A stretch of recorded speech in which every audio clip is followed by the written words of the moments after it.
Implementasi prinsip ESG pada skema dukungan pemerintah untuk pembiayaan infrastruktur menjadi topik yang kita bahas kali ini.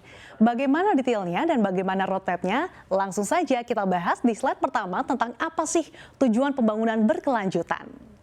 Ya, di tahun 2015, para pemimpin dunia menyepakati kebijakan tujuan pembangunan berkelanjutan atau TPB SDGs. Sebuah cetak biru untuk mewujudkan kemakmuran dan kesejahteraan global di tahun 2030. Kerangka SDGs yang saling terintegrasi tersebut merupakan komitmen masyarakat dunia untuk mengurangi kemiskinan, memerangi ketidaksetaraan, serta mitigasi dampak perubahan iklim.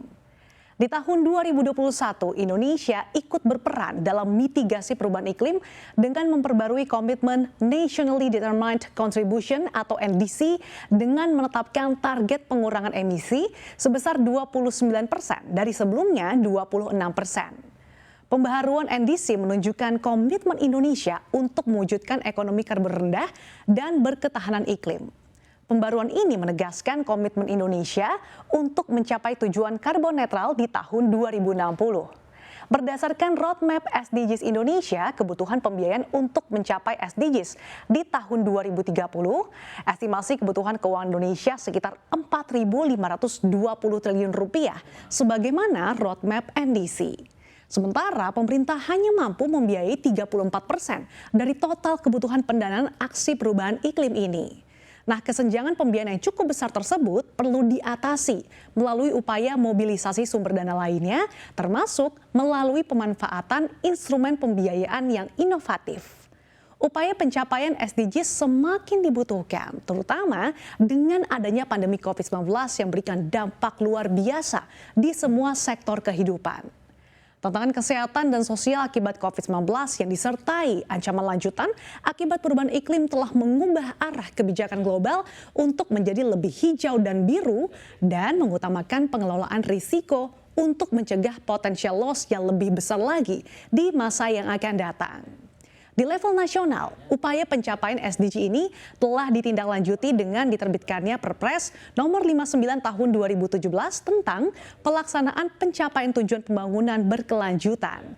Salah satu implikasi dari Perpres tersebut adalah penentuan rencana pembangunan jangka menengah nasional perlu diarahkan pada upaya pencapaian tujuan-tujuan yang disepakati bersama masyarakat internasional. Dalam RPJMN Indonesia 2020 hingga 2024 telah menempatkan tujuan pembangunan berkelanjutan menjadi tujuan yang ingin dicapai. Kita lihat di slide berikutnya. Ya, di sisi lain, seiring dengan semakin meningkatnya awareness global terhadap perubahan iklim dan ancaman hilangnya keberagaman hayati, para pemilik sumber dana juga mulai melakukan pergeseran prioritas investasi. Selera investor dan lembaga multilateral kini berubah ke arah investasi yang lebih sustainable, yang karenanya akan sangat mempertimbangkan bagaimana program atau proyek memperhatikan aspek environment, social, dan juga governance. Dalam tataran kebijakan dan penciptaan instrumen fiskal, Kementerian Keuangan menyadari pentingnya bergerak searah dengan perubahan yang terjadi. Kebijakan, skema, dan juga instrumen fiskal ini terus diarahkan untuk berkontribusi pada pencapaian komitmen nasional.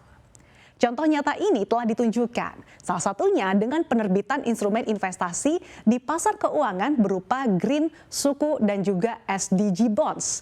Yang terbaru, Kementerian Keuangan juga menerbitkan peraturan mengenai pajak karbon. Mengarahkan dukungan pemerintah untuk infrastruktur, ramah lingkungan dan juga ramah sosial akan berdampak nyata pada pencapaian SDGs.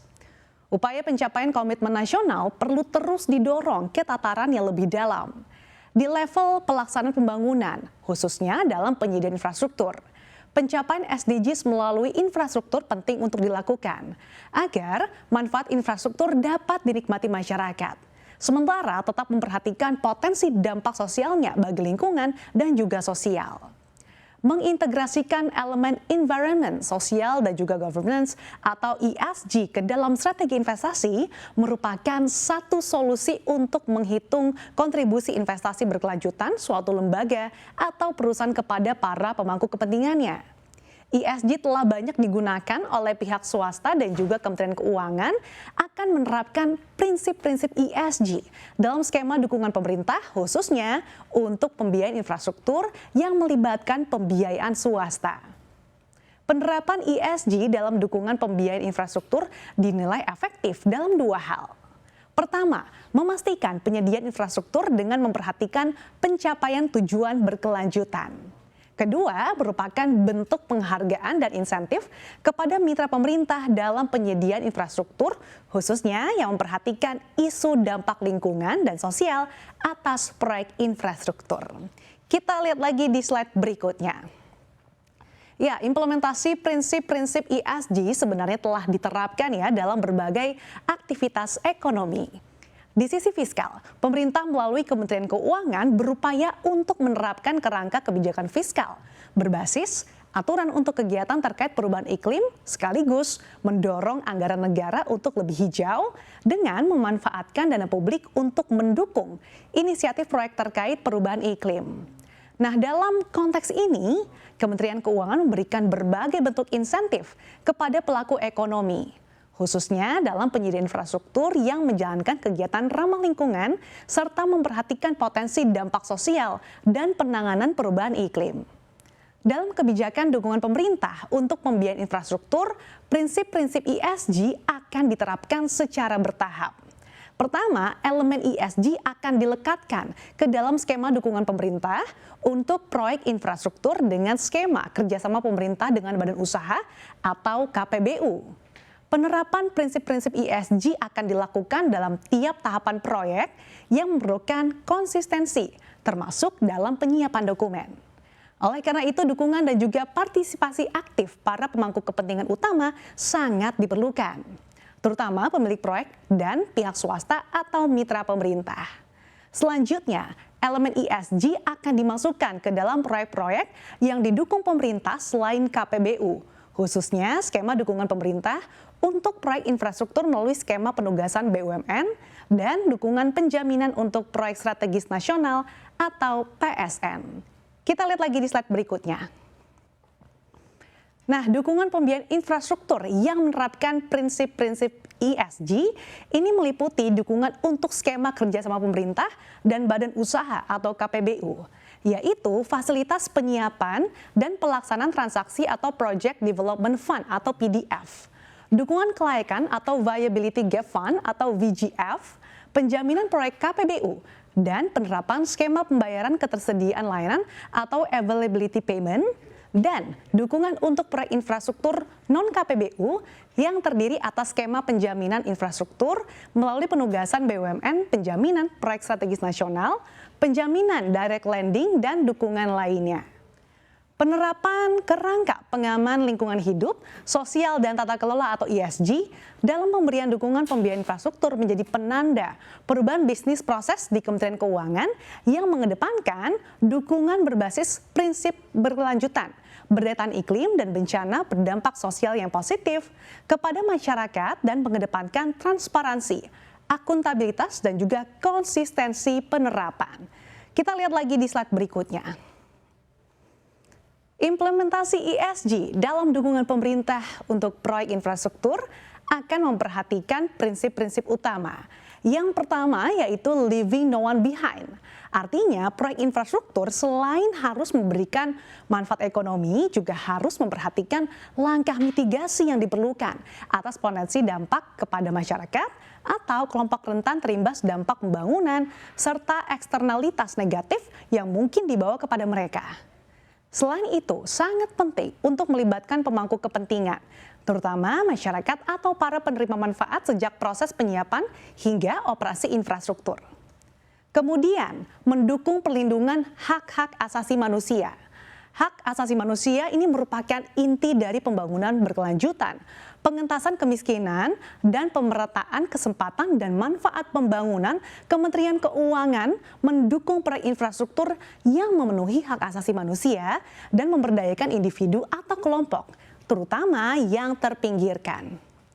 Berikutnya, mengarus utamakan kesetaraan gender dan pemberdayaan perempuan. Salah satunya dengan memberikan kesempatan yang sama berpartisipasi dalam proses-proses penting penyediaan infrastruktur serta memiliki akses dan manfaat ekonomi yang sama atas penyediaan infrastruktur.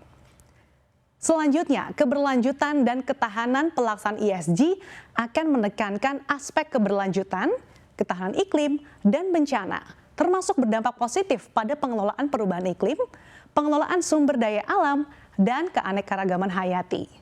Selain itu, penyediaan infrastruktur juga perlu diarahkan agar mengedepankan prinsip kehati-hatian dalam mengukur potensi dampak negatif pembangunan terhadap lingkungan dan juga sosial. Mengedepankan akuntabilitas dan juga transparansi melalui pelibatan masyarakat dalam pengambilan keputusan ini penting penyediaan infrastruktur. Penyediaan informasi yang cukup mengenai proyek, dan memastikan adanya mekanisme pengaduan keluhan dan mendorong pelaporan dan pengungkapan reguler secara sukarela. Kesesuaian dengan standar yang diadopsi pemerintah dan praktik yang berlaku umum, termasuk ini praktik-praktik baik internasional terkait implementasi aspek lingkungan, sosial, dan tata kelola yang baik, dan mengukur, melacak, dan menganalisis dampak lingkungan dan sosial di seluruh portofolio investasi. Kita lihat lagi di slide berikutnya. Implementasi ESG untuk dukungan pemerintah dalam pembiayaan infrastruktur akan mengikuti langkah-langkah sebagai berikut. Pertama, penyusunan framework ESG atau ESG framework. Kemudian, uji coba proyek. ESG framework akan diimplementasikan pertama kali pada proyek KPBU yang memperoleh fasilitas penyiapan dan pelaksanaan transaksi atau PDF. Penerapan ESG framework juga akan berlaku untuk proyek yang memerlukan dukungan melalui skema, yaitu dukungan kelayakan atau viability gap fund, availability payment, dan penjaminan pemerintah atau penjaminan bersama. Penerapan lanjutan untuk proyek infrastruktur non-PPP. Kita cek lagi di slide berikutnya. Ya, Kementerian Keuangan menyadari bahwa implementasi ESG framework adalah bagian dari program pemerintah dalam pencapaian SDG dan NDC. Oleh karena itu, pelibatan seluruh pemangku kepentingan penting untuk dilakukan. Pelibatan partner pembangunan juga perlu dilakukan untuk memastikan bahwa ESG framework yang dibangun ini sejalan dengan praktik yang berlaku di dunia internasional. Kementerian Keuangan juga akan melibatkan Special Mission Vehicles atau SMVs yang berada di bawah Kementerian Keuangan karena peran strategis mereka dalam mengintegrasikan elemen ESG ke dalam penyiapan proyek infrastruktur. Keterlibatan SMVs ini bertujuan untuk memastikan kelancaran proses transisi. Inisiatif ini akan menjadi proses implementasi yang progresif yang membutuhkan perbaikan dan adaptasi secara terus-menerus.